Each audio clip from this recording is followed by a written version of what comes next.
আসসালামু আলাইকুম। প্রিয় দর্শক, আপনাদের সকলকে আমন্ত্রণ জানাচ্ছি অন্য মঞ্চের আলাপচারিতায়। 15ই আগস্টকে ঘিরে গত বেশ কিছুদিন ধরে টান টান উত্তেজনা চলছে।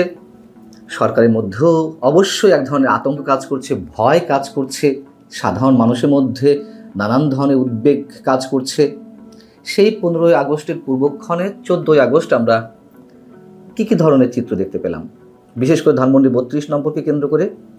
32 নম্বরের সামনে 14ই আগস্ট বৃহস্পতিবার সকাল থেকেই অতিরিক্ত পুলিশ মোতায়েন করা হয়েছে, সাজোয়া যান রাখা হয়েছে, এমনকি এপিসিও আনা হয়েছে 32 নম্বরের সামনে।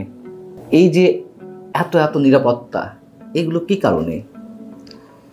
কারণটি কি এই যে 15ই আগস্ট বঙ্গবন্ধুর মৃত্যুর দিনটিকে সামনে রেখে সাধারণ মানুষ সেখানে শ্রদ্ধা জানাতে গেলে তাদের নিরাপত্তা দেয়া হবে? এটিতে মনে করার কোনো কারণ নেই, বরং সেখানে যাতে কেউ না যেতে পারে তার জন্যই এই অতিরিক্ত নিরাপত্তামূলক ব্যবস্থা। তার মানে সরকার কতটা ভয় আছে আমরা তো বুঝতেই পারছি। এর আগে 15ই আগস্ট জাতীয় শোক দিবস বা শোক দিবস পালনের জন্য আহ্বান জানিয়েছেন শেখ হাসিনার পুত্র সজীব ওয়াজেদ জয়।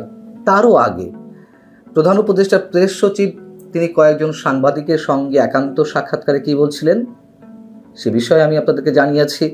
তিনি বলেছেন যে বর্তমানে আওয়ামী লীগের কার্যক্রম নিষিদ্ধ। 15ই আগস্ট শেখ মুজিবুর রহমানের হত্যাকাণ্ড হয়েছে, এটি অন্যান্য সাধারণ দিনের মতন একটি দিন, পুরো আগস্টের যে 31 দিন তার মতোই। এবং কেউ যদি ধানমন্ডিতে বা কোথাও কোনো কর্মসূচি পালন করে তাহলে তাদের বিরুদ্ধে আইনানুগ ব্যবস্থা নেওয়া হবে। এবং সে প্রসঙ্গে আমি প্রশ্ন করেছিলাম যে আওয়ামী লীগের ব্যানারে যদি কেউ কোনো কর্মসূচি গ্রহণ করে অবশ্যই তাদের বিরুদ্ধে ব্যবস্থা নেওয়া হতে পারে, তার কারণ আইনি মারপ্রাস্ত রয়েছে। আওয়ামী লীগের রাজনৈতিক কার্যক্রম এখন এই মুহূর্তে নিষিদ্ধ অবস্থায় রয়েছে নির্বাহী আদেশে, সেটা নিয়ে বাদ দিলাম। সাধারণ মানুষের পক্ষ থেকে কেউ যদি বা কোনো সাংস্কৃতিক সামাজিক সংগঠনের পক্ষ থেকে কেউ যদি কোনো ধরনের কর্মসূচি নেয় তাদেরকে কোন আইনে বাধা দেওয়া হবে? আইনটা কিসের? নাকি এর মধ্যে চুপি চুপি কোনো আইন তৈরি করে ফেলেছে সরকার 15ই আগস্ট কেন্দ্র করে? আমরা জানি না। শুনলাম ধানমন্ডি 32 নম্বরের সামনে বিএনপির স্থানীয় কিছু নেতাকর্মীও অবস্থান নিয়েছে, যদি কেউ সেখানে বঙ্গবন্ধুর স্মৃতি বিজড়িত যে ভবনটি ছিল আমাদের স্বাধীনতা যুদ্ধ মুক্তিযুদ্ধের অন্যতম প্রতীক, সেখানে কেউ যদি শ্রদ্ধা নিবেদন করতে যায় তাদেরকে প্রতিহত করা হবে। যদিও এই নিউজটি আর তেমন কোনো গণমাধ্যমে আসেনি, ঢাকা এক্সপ্রেস নামে একটি গণমাধ্যমে এসেছে এবং তাদের ইন্টারভিউ করা হয়েছে, লাইভ করা হয়েছে। বিএনপির মতন একটি বৃহৎ রাজনৈতিক দল এবং নিঃসন্দেহে মুক্তিযুদ্ধে বিএনপি প্রতিষ্ঠাতা জেনারেল জিয়াউর রহমানের যে অবদান সেটি তো অস্বীকার করার মতো নয়, এবং বিএনপি নিজেও দাবি করে যে স্বাধীনতার ঘোষক তিনি। যদি তাই হয়ে থাকে তাহলে স্বাধীনতার স্থপতি, যার নির্দেশে মুক্তিযুদ্ধ সংঘটিত হলো, সেই ব্যক্তিটিকে কেন্দ্র করে এ ধরনের কার্যক্রম কেন নেওয়া হবে? বিএনপিও কি রাজনৈতিক দেউলিয়াত্বের মধ্যে চলে গেছে? যখন 5 ফেব্রুয়ারি বঙ্গবন্ধুর বাড়িটি বুলডোজার দিয়ে গুড়িয়ে দেওয়া হলো উপদেষ্টাদের কারো কারো নির্দেশে, সরকারের প্রত্যক্ষ সহযোগিতায়, আমরা জানি যে বিএনপি 5-6 মোটামুটি এই 2 দিন একেবারেই চুপচাপ ছিল। হঠাৎ করে গভীর এক রাতে বিএনপি একটি বিবৃতি দিল দায়সারা গোছে।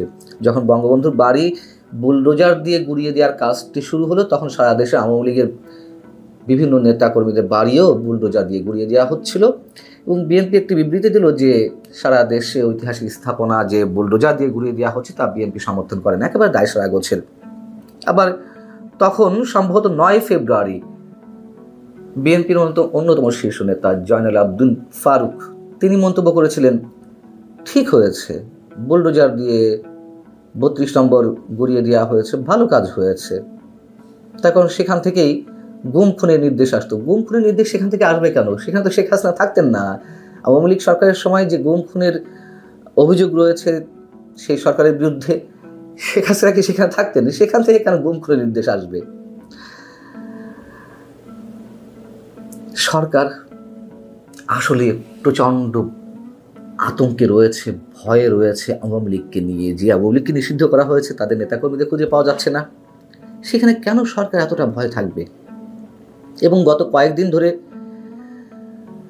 যা কিছু রটছে গুঞ্জন কিংবা গুজব আকারে, যে 5 আগস্ট অভ্যুত্থানের 1 বছরকে সামনে রেখে, 1 বছর পূর্তিকে সামনে রেখে আওয়ামী লীগ যে কোনো সহিংস ঘটনার জন্ম দিতে পারে, যমুনা প্রধান উপদেষ্টা বাসভবন ঘেরাও করতে পারে, সরকার উৎখাতে পরিকল্পনা করছে আওয়ামী লীগ, সেটি না করে আবার সেটি তো আমরা তেমন কিছু দেখলাম না, আবার 15 আগস্ট নিয়ে এগুলো ছড়ানো হলো যে 15 আগস্টকে কেন্দ্র করেও আওয়ামী লীগ বিশাল কিছু ঘটাতে পারে।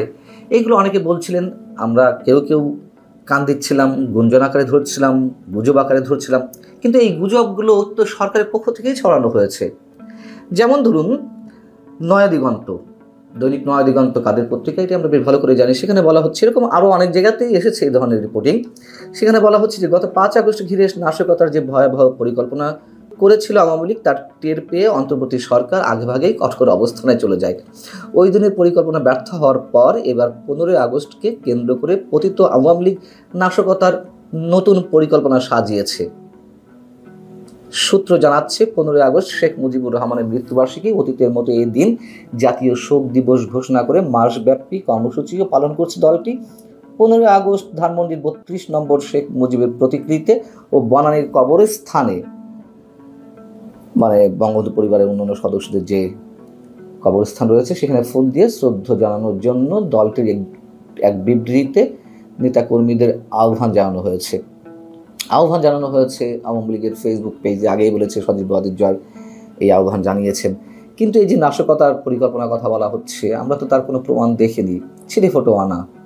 এই আগস্ট মাসে কেন্দ্র করে তো অন্তত এই গত 14-15 দিনে তো কিছু নমুনা দেখার কথা ছিল, দেখিনি তো।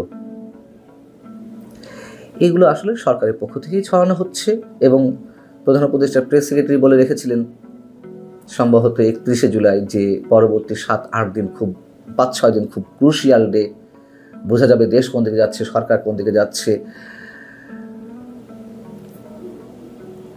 এই যে সরকারের একাধিক উপদেষ্টার নির্দেশে, সরকারের প্রত্যক্ষ সহযোগিতায় 32 নম্বর ভাঙা হলো, স্বাধীনতা সংগ্রামের প্রতীক,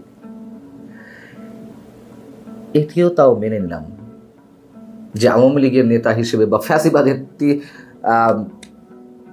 কি বলা হয়, ফ্যাসিবাদের তীর্থস্থান, সেটিকে ধ্বংস করেছে, বেশ ভালো কথা। কিন্তু এই সরকার তো স্পষ্টত পুরোপুরি আমাদের মুক্তিযুদ্ধের চেতনার বিরুদ্ধে। এই সরকার স্পষ্টত মুক্তিযুদ্ধের বিরোধী একটি সরকার। এই কথা বলতে তো এখন আর কোনো ধরনের দ্বিধা হওয়ার কথা নয়। যদি বলেন যে কেন জাতীয় দিবসগুলো তো পালন করছে, ওগুলো তো করতে হয়, না করে তো কোনো উপায় নেই, কি করবেন? এবং এগুলো উদযাপনের সময় যে প্রধান উপদেষ্টা থেকে শুরু করে সরকারের কর্তা ব্যক্তিদের অনেক ধরনের কষ্টের মধ্যে দিয়ে যেতে হয়, যন্ত্রণার মধ্যে দিয়ে যেতে হয়, সেগুলো আমরা বুঝি। ভালো থাকুন সবাই, আল্লাহ হাফেজ।